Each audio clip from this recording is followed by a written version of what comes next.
Isaiah chapter 14. And let's read from verse 1 and 3.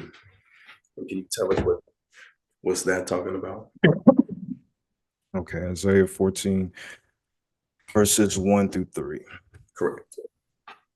It says, "For the Lord will have mercy on Jacob and will still choose Israel and settle them in their own land. The strangers will be joined with them, and they will cling to the house of Jacob. Then the people will take them and bring them to their place, and the house of Israel will possess them for servants and maids in the land of the Lord. They will take them captive, whose captives they wore, and rule over their oppressors.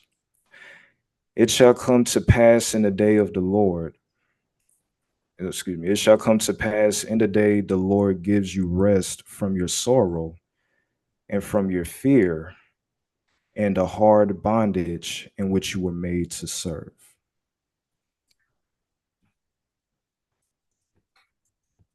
So when it says that the people shall be taken and that the house of Israel will possess them in the land of the Lord for servants and handmaids, what's that talking about? You're referring to verse number 2? Yes. Okay, then the people will take them and bring them to their place, and the house of the Lord will possess them for servants and maids in the land of the Lord, and they will take them captive, whose captives they wore, and rule over their oppressors. So this is in regards to coming out of the bondage, the captivity that they were in. Which captivity? It fails my memory exactly which captivity they were in at that time, but So it would have been reflective of the Babylonian and Assyrian period. okay, yes. So you're saying this is about them coming out of the old Babylon. Right, it's in regards to them coming out of that captivity. Gotcha. Can you read Ezra 9 and 9, please? Okay, bear with me one moment.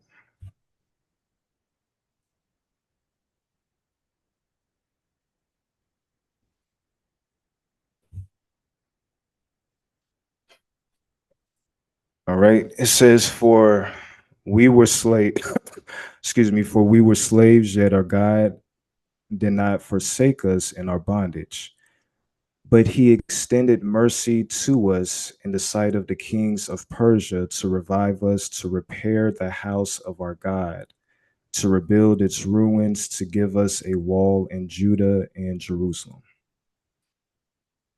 So this is following the Babylonian captivity, right? Yeah, I believe so. That is correct. Okay. Now, can you read Nehemiah 9 and 36?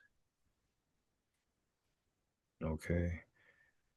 As I'm getting there, I'm not sure why this is reflective of equality in the kingdom of heaven, but 9 and 36.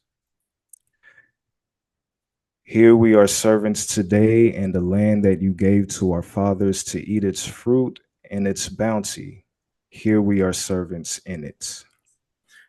So this is also talking about the Babylonian, after the Babylonian captivity.